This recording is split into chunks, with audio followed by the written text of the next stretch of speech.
Buenas noches, mi nombre es María Lourdes Arellano, actualmente cursando el primer semestre en la UNACH de la carrera en Derecho.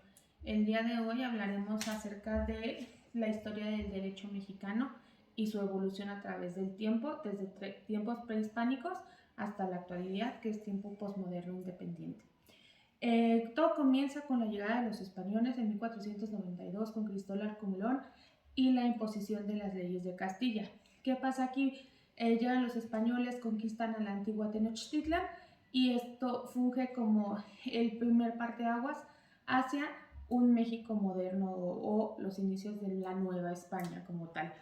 De ahí pasamos de 1510 a 1810, que dura la conquista como tal o el México colonial. Llegan los primeros virreyes, se hace un sistema jurídico un tanto romano, que es el cual seguimos aplicando hoy en día, hasta que en Francia llega Napoleón Bonaparte y pide la abdicación del rey Fernando para poner a su hermano Luis Bonaparte. Después de ahí, en México, ¿qué sucede? Llega esta noticia de inestabilidad en tierras europeas y pues se ve una brecha para lograr una independencia como tal de la Nueva España, ¿no? En 1810 a 1821 inicia la independencia, esta etapa transitoria de un México gobernado por un dios o por un derecho divino a un México independiente. En este periodo tenemos varios tipos de gobierno, empiezan los imperios, empieza la república, la democracia comienza a salir o a intentar ser fuente de tendencia o de globalización durante todo el periodo. En 1821 a 1877 se firma el Acta de Independencia como tal. Ya empezamos a ver los primeros intentos de una democracia o una república. De 1877 a 1910, ¿qué pasa? Empieza el porfiriato. Tenemos mucho crecimiento en materia económica, tecnológica y trascendencia en México. De hecho, se figura que en un par de años lograríamos la capacidad económica similar a los países primermundistas en ese entonces o una similitud a un Estados Unidos que comenzamos. El porfiriato comenzaba con ciclos de reelecciones hasta que llegó un parteaguas en 1910 a 1929 que comienza la Revolución Mexicana. ¿Qué pasa aquí? Hay en el mundo guerras mundiales, la Primera Guerra Mundial se empieza a desatar, México se vuelve una parte esencial entre los países que se encuentran en guerra, sobre todo en Estados Unidos y los ingleses, para poder llevar a cabo diferentes tratados y diferentes ponderaciones económicas que facilitan como tal la Revolución Mexicana.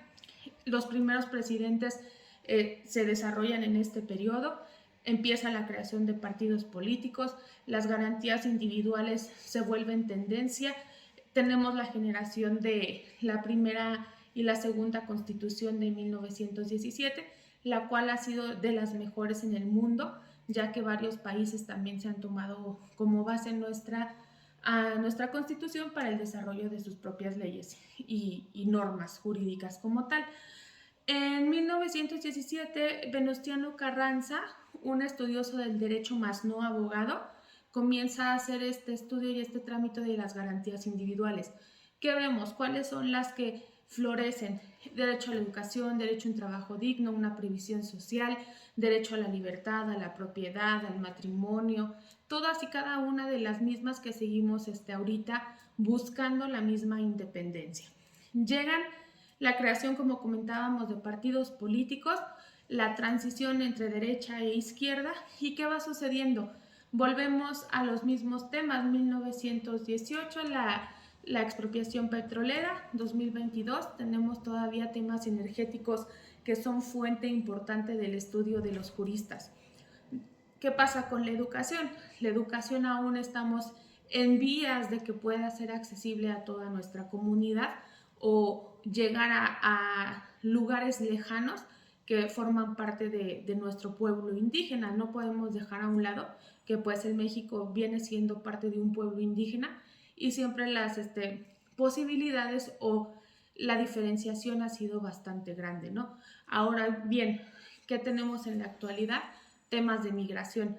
La esclavitud sigue siendo parte de nuestros días, donde vemos al migrante como una persona fáctica para que nosotros podamos establecer cierto tipo de poder sobre ellos, ¿no? Trata de blancas u otro tipo de esclavitud como la esclavitud intelectual o la esclavitud virtual, sobre todo en el hecho de que, ¿qué estamos hablando? Sí, existe una globalización grande, existe información, existen medios de difusión que son bastante hábiles y genuinos para que la gente pudiera llegar a cumplir con su artículo primero, que es que todo mexicano, simplemente por el hecho de nacer, tiene derechos y garantías individuales. 2010 se genera la creación de los derechos humanos, donde se hace una clara explicación que el país, sin importar clase, género, lugar o pertenencia, tiene la obligación de hacer prevalecer los derechos humanos como tal.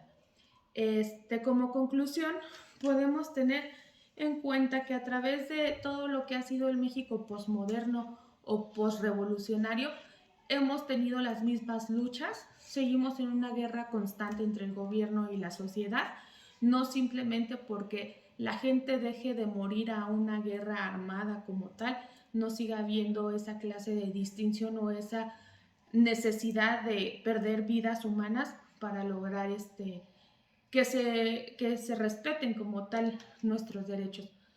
También olvidamos que como parte del ser humano al adquirir nosotros derechos, adquirimos también obligaciones. Y siempre nos enfocamos en cómo le va a hacer el gobierno para prevalecer nuestros derechos. Y se nos olvida que también nosotros no ponemos de nuestra parte para cumplir como nuestras obligaciones. Simplemente el hecho de que nos llamen o nos convoquen para una democracia, la elección de presidentes, sí tenemos el derecho a la libertad, pero no ejercemos nuestra obligación de ir a votar. Es lo mismo en cuestiones del trabajo. Tenemos derecho a la previsión social, pero no nos obligamos a ir a un trabajo que cuente con esas características preestablecidas por la ley. Muchas gracias y buenas noches. Gracias.